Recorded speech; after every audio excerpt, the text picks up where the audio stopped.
VVVVVV is one of the most grueling, demanding, precision-based platformers I've ever played. So what happens when you take a game like that and smash it together with iPhone controls? You're gonna have to stay tuned to find out. I'm Josh, and this is what's happening. VVVVVV is an intense action platformer with a few light puzzle elements. It has bright, eye-catching graphics, a diverse and spectacular soundtrack, a cute, enjoyable story, and death. Lots and lots of death. To help you try to avoid at least a couple untimely demises, Terry Cavanaugh has added 3 separate control schemes. Swipe sees you touching the screen and sliding either left or right to choose your direction, and D-pad creates 2 virtual buttons in the lower left that control movement. Both of these control schemes use a simple touch of the right side of the screen to change gravity. And that's it. There's no jumping or dashing. This game breaks down to the very simple 3-button conceit: what if you changed gravity instead of having a jump mechanic? The final control option attacks this tri-button setup in a completely different way. Tapping the left side of the screen controls movement in that direction, and tapping the right does the opposite, while tapping both sides simultaneously will shift gravity. Personally, I found D-pad to be the most responsive and precise of the 3, but there were moments that I would switch to others to overcome certain obstacles. Once you've chosen your preferred catalyst for punishment, you will be utilizing it to traverse extremely dangerous terrain that requires split-second timing and a fair amount of strategic planning, all so that you can collect mysterious shiny trinkets and rescue the missing members of your crew. With a little luck, you'll be able to do all of this while simultaneously saving 2 separate dimensions. This is an extremely inviting game, and the story is one of the things that is going to draw you in.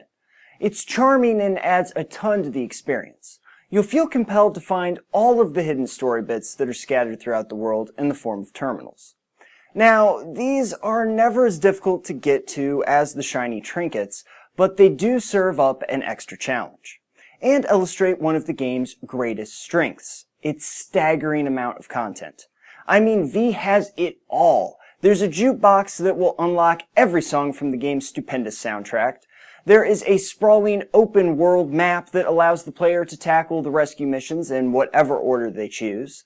There are clever room names to discover and enjoy, Game Center achievements, leaderboards, time trials. Hell, there are even user-generated levels, a no-death mode, a flip mode, and the Super Gravitron minigame.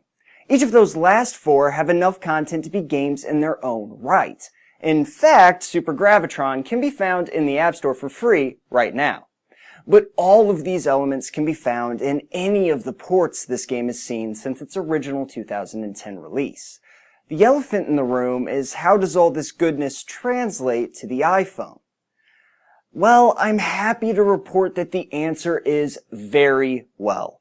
The controls are solid, and I seldom felt like they were the reason for my deaths.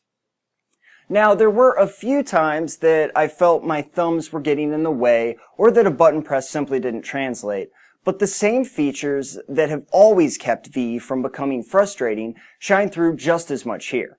There is a copious amount of checkpoints that keep you from having to redo large portions of the game, and the fact that there is no downtime whatsoever between deaths keeps you immersed. The controls here are surprisingly solid, and in fact, I was able to beat VVVVVV's series of rooms with only a little difficulty. Whether you've played it before or are a newcomer to Captain Viridian's adventures, this is a dutiful port of an amazing game, and I cannot recommend it highly enough.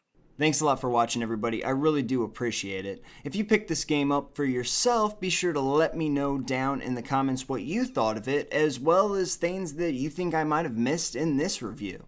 Even if you don't do any of that, though, I want to thank you one more time for watching this particular video and remind you that we're going to be back next Thursday. Every other Thursday we do these shows with a brand new app review for you. So definitely subscribe to the channel if you haven't yet so you never miss one of those. Thanks again, and I'll see you next time.